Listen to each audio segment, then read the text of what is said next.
Hi everyone, how are you doing? My name is Marc Gallagher, and for those who don't know me, I am a ukulele player of primarily pop and folk music. I do a lot of cover videos, I do some collaborations where I duet with people in the uke scene and beyond, and in between those I also like to post about various sort of happenings and goings on in my musical development. Today I'd like to talk to you about how I've got a new ukulele, and it's this. When I say new, I mean I've recently acquired it, but it's like quite old. It's a 1930s Pele Soprano, and before I talk to you about the ukulele, I'd like to talk to you about a guy called Steve. Now, Steve Sankey was an avid ukulele player. He went to a lot of clubs around areas like Stockport and other parts of the north of England. Steve sadly passed away of COVID-19 last year. His wife Penny, who also contracted the virus, she luckily survived, but she wanted to arrange a farewell concert, a way to sort of send off Steve, and she waited until restrictions were lifted and we could all reconvene and all gather around. Penny put together this memorial service along with Mary Agnes Crowell and Rob Collins of Grand Northern Ukulele Festival and tin guitar for the latter. It was a very touching event. We got various ukulele clubs to all play a few tunes. I was running sound for it, and it was nice to be involved and to sort of see everyone come together for a man like him. Now, Steve had an absolutely vast collection of ukuleles, probably over like 50. Mary and Rob helped Penny to sort of catalogue these ukuleles to try and find out what they were, roughly how much they were worth, and before they went to like charity auctions, Facebook Marketplace and the like, they wanted to give the memorial attendees sort of first refusal, and various ukuleles were available for sale. Included among the ukuleles was this, a 1930s Pele Soprano. Rob found this behind a sofa. Penny had no idea what it was. It took a bit of researching to try and find out what this is, because Pele isn't really a brand that has much recognition in the ukulele world. Let's talk a little bit about the ukulele first. So it's got a solid spruce top and all the dings that you would expect from a ukulele of its age. It's wonderful. But I never really minded too much about sort of scratches and stuff on ukuleles. I like it. It shows that it's been loved. So you've got the lovely spruce top, and then on the sides is beautifully curly maple. I love it. Also got maple on the back as well. We're unsure what material the neck is made out of, but what interests me is it's got a very flat profile. I play a lot of modern instruments that have a bit of a fatter, rounder profile. This one's really flat. And that's quite interesting. The neck is made out of the same material. There isn't a fingerboard on this. You can see a lot of the little scratches and fingernail marks where it's been played, and again, I love it. The headstock has the little Pele branding, and on the back it's got friction tuners. None of the pegs match, and that's a beautiful touch. It's really like old friction tuners, so just classic, a peg in a hole and you wind it, and that's fine. It's just sometimes the tuners can kind of slip a little, so you have to sort of keep pushing them in to like maintain the friction.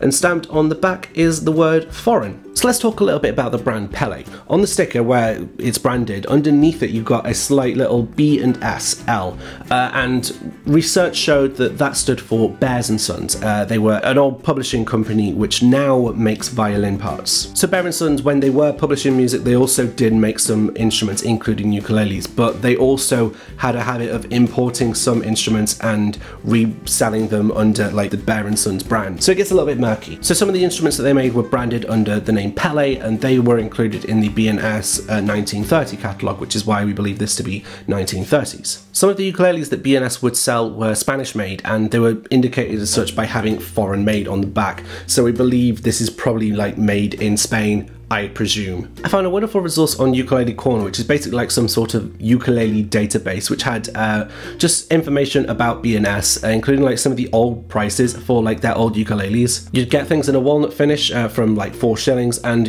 on the higher end you'd get Spanish made ones with dark mahogany for 23 shillings. As for this ukulele, on the inside, very faintly in pencil, it's marked with the number 45. At least it looks like a number 45. So I believe that's sort of a serialization of sorts for this kind of ukulele. The bridge is nice. You just tie a little knot in the end of your string, and that sort of holds the tension of the string in place, which is nice. When they found the ukulele, it still had its gut strings on, which is a massive indication of its age. So Rob has since restrung it with a set of chlorofluorocarbons, and it's been nice just sort of bringing out some of the character of the ukulele itself. Smells very old indeed. The only other thing to mention about it is just the little sound hole rosette. That looks pretty. It's quite cool. To hold, this ukulele is absolutely light as a feather. I've got a Rob Collins soprano that's made of various woods that I can't remember off the top of my head, but this is just so light, it's effortless, and I love it. I could just chuck this around. I don't want to, because fuck, that'd be scary. However, when I was working this memorial service event, I wasn't planning on getting any ukuleles. I have enough now, I think, but this one just spoke to me, and that happens sometimes, and it's quite a wonderful thing when it does. I'll show you how it sounds.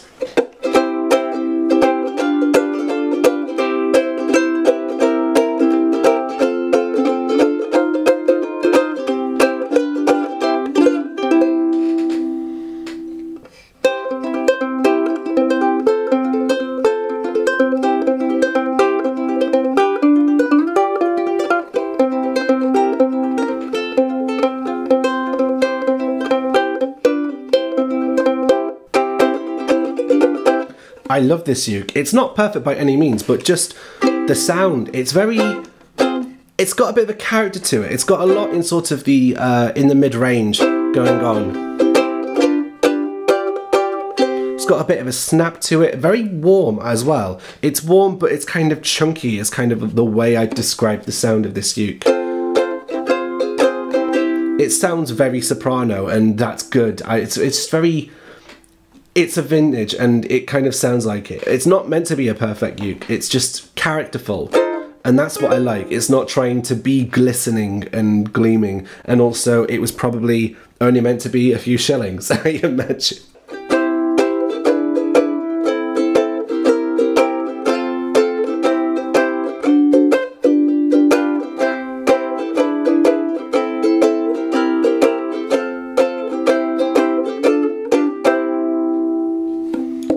I really like this ukulele. It's characterful, and for someone who plays a lot of like modern music and a lot of modern instruments as well, it's nice to have like a real antique here. It's beautiful, especially those sides. It's gorgeous, and it's just, I really like this. It's an instrument that just spoke to me, and to have something as old and as classic and still sounding as good as this, I'm very glad to have this in my collection, and I look forward to making some ukulele covers with this uke.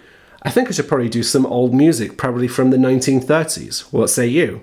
I'd also like to thank all my supporters on Patreon, but I'd especially like to shout out Tim Magnuson, Brad Endicott, Pete McCarty, Christine Rockweber, Susan Harder, Ben Endoblado, Patty Dawson, Kate Clark, Nicole Redinger, Kirsten Demchuk, and Remy Odomasu. If you also want to help support the things that I do musically and probably help fund my bad ukulele habits, you could head over to patreon.com/Marc Gallagher Music, and you can pledge from as little as $2 a month. Your support gets various perks in return, while also supporting and helping my career grow slightly. But the free way to supporting what I do includes liking my Facebook page, following me on Instagram, or subscribing to my YouTube channel. All of those are under the handle @Marc Gallagher Music. Until next time, my name is Marc Gallagher. Thank you very much for watching.